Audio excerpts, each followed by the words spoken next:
Hi, everyone. Thanks for tuning in to Athletes Unplugged. I'm Savannah Collins, and I am so excited to have Taylor Rooks, AU Advisory Board member, journalist with Bleacher Report and Turner Sports, join us today. Thank you so much for joining us, Taylor. No, thank you for having me. I am very excited to be here. I know we're going to have a good discussion. Yes, it has been a chaotic week. Usually we keep things light, we keep things fun on Athletes Unplugged, but I want to talk about what we've all been watching the past couple of days. A lot has unfolded. The key Senate runoff race in your home state of Georgia. I saw on Instagram that you mailed in your ballot for it. And I also saw that you Yes. flew home in November to make sure that you cast your vote. What motivates you no matter what it takes, even if it's getting on a plane, to exercise your right to vote? Yeah, I mean, it's a thing, people always say voting is so important, you have to do it. And it honestly took me a bit to really realize why I needed to vote. Like, I didn't always see it as this really important, necessary thing. And I wish that I always understood the power of it, because now I'm like, this probably is, our greatest collective power and something that we should always do when we can. And I think this year hopefully showed everybody that every single vote counts. We talk a lot about Stacey Abrams because her greatest power was showing that to people. And because of her, there was this unprecedented and crazy turnout in Georgia, which is one of the main reasons, both elections ended up the way that they did. So voting is something that you can control. It is a very direct and intentional way to mobilize people. So when I know there is an election coming up, and if my ballot doesn't come in time up here in New York, I'll fly home and vote. Because, if you want to talk about the changes you want to see in the world and in America and you don't vote, it's kind of like, well, you had that chance, to really, exercise that right and use your voice, and you didn't. So voting is just a really good way to back up all of the things that you're saying. And we've seen how when athletes get involved in that process, it makes a change. We have to talk about the Atlanta Dream and their role in the Georgia race. Yes. They put their support behind Raphael Warnock. And what was most impactful to me about their activism is I saw today that he was polling below 10% before they wore his name on those Mm-hmm. shirts. And then we saw that he's won, and he ran against Dream co-owner Kelly Loeffler. So how does that speak to you about the influence that athletes can have, especially when they refuse to shut up and dribble? Absolutely. The Atlanta Dream played such a huge role in thrusting him into this more national spotlight. I know a lot of people who had never heard of Raphael Warnock until they saw the WNBA players wear the shirts. And obviously this race in general was really thrust into the national spotlight when Loeffler, everyone's talking about she co-owns the Atlanta Dream and she is a Trump supporter. And do we want to have, this type of person over a team that is predominantly made up of Black and brown people? So that just in itself became a conversation. And I know that the Atlanta Dream know the role that they played in this. And it really is really amazing. We should always talk about how WNBA players have been at the forefront, of a lot of these conversations. I mean, they were some of the first players to kneel, in protest of police brutality and racial injustice in this country. You have someone like Maya Moore, right, who gave up her career to fight for something much bigger than herself, to try and save a life. So these are all things, when we talk about people like LeBron, and Chris Paul, we should also be talking about these women. So it's important to really give them their flowers and make sure that we all understand that there's a good chance that if there was no Atlanta Dream, today would have looked a lot different for the state of Georgia. The whole world, including the sports world, has been reacting to what we saw at the Capitol on Wednesday. And I want to talk to you about something that you tweeted. So many people are saying, that's not who we are, or I'm shocked. And you said, it's not surprising. It's not unbelievable. It's incredibly believable. Can you expand on that? Like I said, we continue to say things like, this is not who we are. This is not America. You can't tell the story of America without beginning with racism. you have to tell the story of America by talking about the massacre of Native Americans. You have to talk about America by talking about the enslaved Black lives who built up the country. So it's, in a lot of ways, very difficult to separate America and racism, or America and bigotry. Like, those two things in so many ways have coexisted, and one that didn't and doesn't exist without the other. So I think the conversation is probably more, like I said, this is who America has to stop being.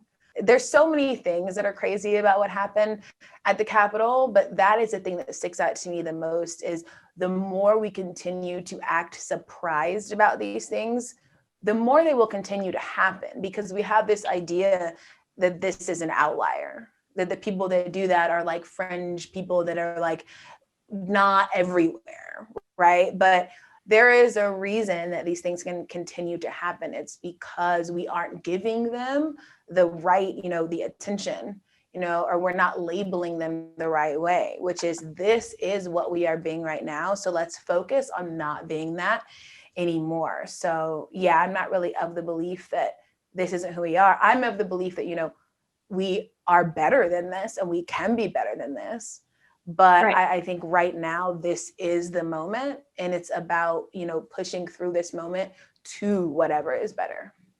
Like you said, there's layers to this, and the aspect that is so impossible to ignore is the contrast between the way the rioters were handled and treated yesterday, between what we saw on Twitter and videos on national television with the treatment of protesters in the wake of George Floyd's death. And you kind of touched on it, how there's two Americas, and you may be cognizant of one of them based on the color of your skin or your experiences, and then there's one that you can live in where you have a much more comfortable life. How do you feel like what we saw yesterday has really just opened up maybe to some people who haven't always been aware that there are two versions of the life that you could live in the same country?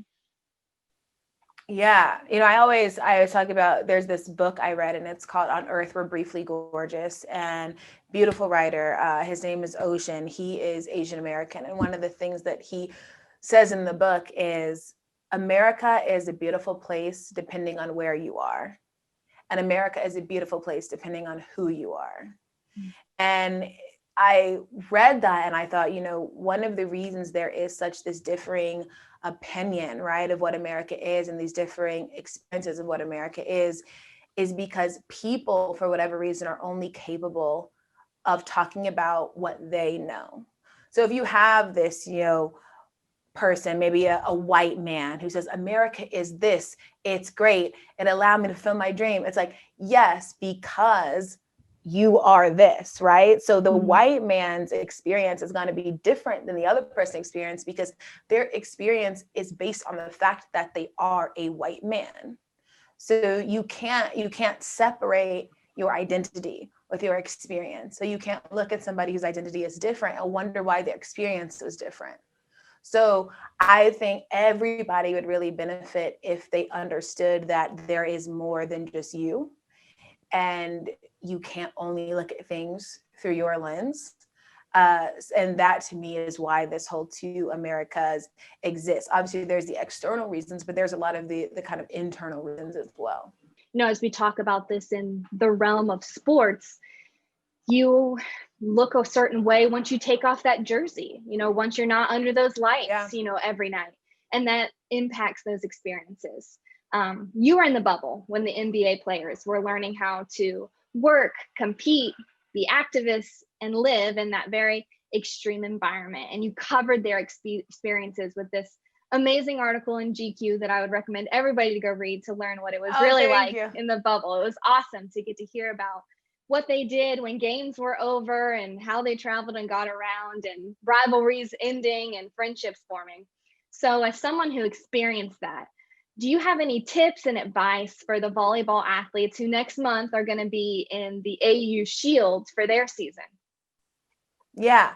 I mean, I think number one, I would say find the happiness and find the joy. Obviously, there are so many things that stick out to me about the NBA bubble because, we were in there when Jacob Blake was shot, and we were in there when, NBA stopped playing for a few days. And that is a thing that I always think about. But what I really remember are the happy times. And it was the joy and the happiness that kept everybody sane. So I would say, to all of the players to like find that joy, like bond with your teammates, play cards, you know what I mean? Like all of that stuff is really fun and an important part of just the human experience, but really, the experience in this shield. And when you look back, you're going to think about, the smiles and the laughs. So have fun, be you, and just try to enjoy, the moment. Love that. I'm excited to get to have that experience. And we're all there in Dallas and we're counting down. So, as an AU advisory board member, you're involved in so many different sports, covering sports, being a part of a bubble, even just being a part of the activism part that comes with sports. So, when AU launched and the mission started to roll out and what we were about and what we were going to be doing, which is very different, what was it for you that drew you to Athletes Unlimited? Yeah, I mean, when they told me about it, I was instantly in. Like, I just think it's such a great idea. And I love that it is about how great women athletes are. Too often when we talk about, female athletes, we talk about them only in the scope of being female athletes. But Athletes Unlimited was about like, these are some of the best, and they have an entertaining product and you're going to love watching them. It was solely about their work. And I think that's important. It's important to sometimes see people for just how good they are at something and not just what they are. So I really appreciate that from Athletes Unlimited. I appreciate that it really is an athlete first organization.